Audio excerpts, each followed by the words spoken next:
Oke guys, hari ini saya sedang berada di pantai di Sukabumi, Jawa Barat. Tepatnya di Pantai Kobeng ya, Kecamatan Cikakak. Jadi ada beberapa tips dari saya supaya kita saat berwisata itu di pantai tidak ketinggalan momen yang baik. Bagaimana cara menerbangkan drone yang aman di pantai ya. Pertama yang jelas kita harus cek kekuatan angin di pantai. Jadi sekiranya anginnya itu sedang saja, tidak besar, tidak kuat, jadi kita bisa menerbangkan drone di pantai. Sebenarnya untuk drone-drone brushless ya, itu merek apa aja lah yang sudah brushless, tentunya sebenarnya dia sudah kuat ya untuk menghadapi kekuatan angin di pantai. Tetapi yang penting jangan angin puting beliung aja lah ya, jangan angin yang begitu kenceng ya, karena nanti drone-nya kurang stabil. Yang pertama itu, jadi kita lihat kekuatan angin pantai. Yang kedua kita lihat tempatnya ya. Diusahakan agar dapat menangkap sinyal GPS. Kita terbang di bibir pantai ya. Jadi jangan tepat di atas pohon. Jadi kita ini di sini. Jadi supaya kita mudah menangkap sinyal GPS. Terutama adalah sinyal GPS yang ditangkap oleh remote ya. Karena untuk remote DJI itu dia gampang menangkap sinyal GPS ketika berada di tempat terbuka. Kemudian yang ketiga, jika kita ingin menerbangkan drone di pantai, sebaiknya nerbangin pakai alas ini ya, pakai alasnya atau pakai apa sajalah untuk alas dia untuk take off, sehingga saat terbang nanti tidak akan masuk debu-debu pasir ke dalam body drone atau ke dalam sini ya, baling-baling sini, karena kalau kemasukan pasir biasanya suka seret dan menyebabkan drone tidak stabil. Atau cara yang lain yaitu dengan take off di atas tangan kita ya, di telapak tangan kita. Tapi bagi yang belum pernah mencoba ya tetap harus hati-hati ya. Paling aman adalah take off di atas ini, di atas alas ya. Kemudian yang keempat, carilah pasir yang di sekitar tempat take off itu agak basah ya. Karena dengan pasir yang agak basah begini ya, itu nanti biasanya kalau ketika baling-balingnya sudah berputar atau nyala, minimal banget debu pasir nanti berterbangan. Tapi kalau misalnya pasirnya nanti seperti ini, basah-basah seperti ini, jadi nanti kalau pasirnya kering seperti ini, nanti biasanya kena baling-baling itu debu pasirnya berterbangan dan itu bisa masuk ke area gimbal atau ke motornya ya, dan itu berbahaya. Kemudian yang kelima, untuk nerbangin drone di tepi pantai ini, pastikan ketika take off ya, langsung cek dulu kondisi baterainya ya. Ketika take off ya, cek dulu kondisi baterainya, apakah selnya balance atau tidak. Kadang-kadang walaupun baterai itu udah biasa kita pakai terbang, terkadang-kadang itu ada kalanya loncat kodok. Itu karena sel baterainya tidak balance atau tiba-tiba baterainya kita lupa ngecas gitu ya. Jadi jangan sampai kita lupa itu. Jangan sampai tiba-tiba kita langsung take off, gerakkan drone ke bibir laut sana, nggak taunya drone-nya tiba-tiba turun sendiri ya. Nah itu juga beresiko. Dan hal yang paling penting teman-teman untuk menerbangkan drone di tepi pantai, salah satunya adalah dengan cara kalibrasi kompas drone dulu ya. Karena biasanya salah satu penyebab susah nangkap sinyal GPS atau kemudian drone-nya bisa lompat kodok itu ya, itu juga bisa salah satunya adalah ketika kompasnya tidak tepat gitu ya, tidak berfungsi dengan tepat gitu lah. Jadi kita perlu melakukan kalibrasi kompas. Coba aja teman-teman kalau ada yang mengalami misalnya drone-nya loncat kodok yang padahal sebelum-sebelumnya tidak mengalami, lakukanlah kalibrasi kompas ya. Selanjutnya teman-teman juga harus perhatikan ya, jika baterai kalian memang baterai yang durasi terbangnya lama di atas 20 menit atau di atas 15 menit, mungkin terbang bebas nentukan footage-nya kapan, nanti bisa saat take off ya.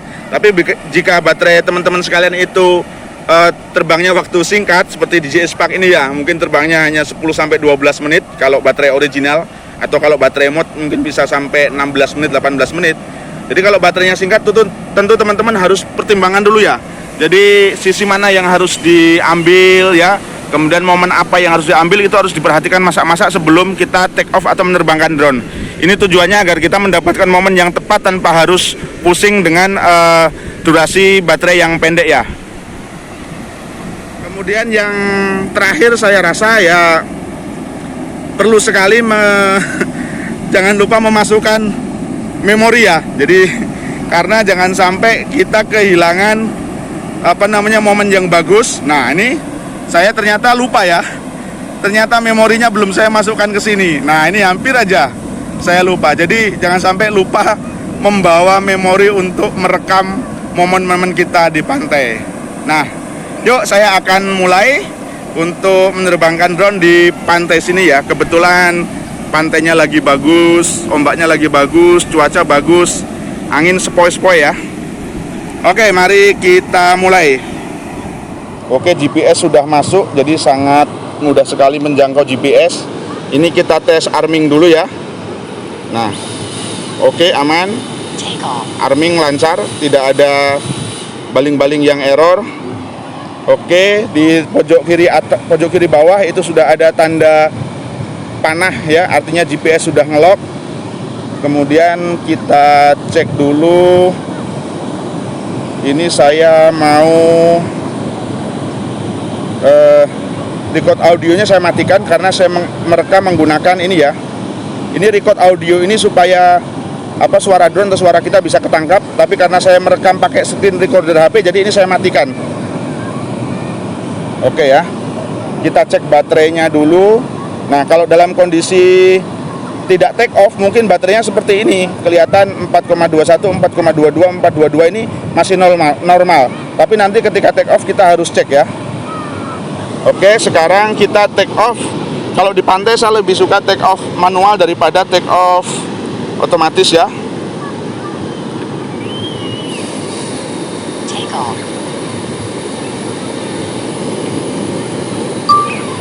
Oke, take off. Nah, ini kita sudah take off sekarang ya. Sudah dapat home position. Dan sekarang kita cek baterai ya untuk memastikan baterainya aman atau enggak. 396, 39 ya, ini perbedaannya naik turun 1. Oke, berarti kita masih aman ya. Nah, kita boleh tes dulu, mundur, maju ya untuk memastikan drone-nya berfungsi. Ya, oke. Semuanya berfungsi dengan normal kok teman-teman ya.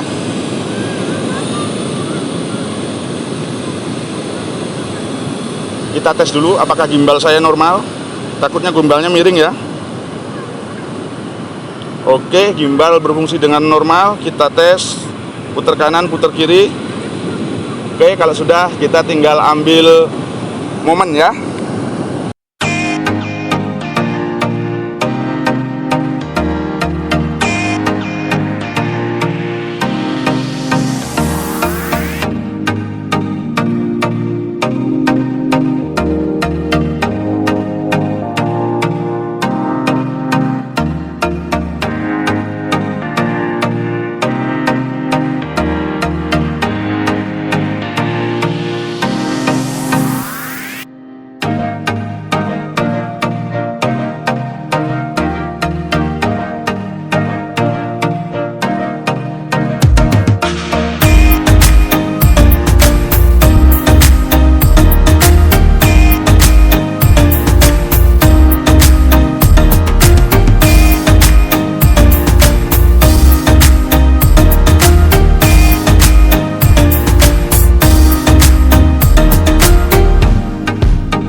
Kemudian setelah menerbangkan drone di pantai, jangan lupa teman-teman nanti membersihkan ininya ya, kaca lensa pada kameranya drone ini ya, karena kadang-kadang kalau sedang kabut itu apa ya namanya ya, uap dari air pantai itu bisa menempel di kaca drone. Jadi kalau mau menerbangkan di penerbangan berikutnya harus dibersihkan dulu supaya kita tidak kaget nanti kok hasil videonya kok burik ya gitu ya.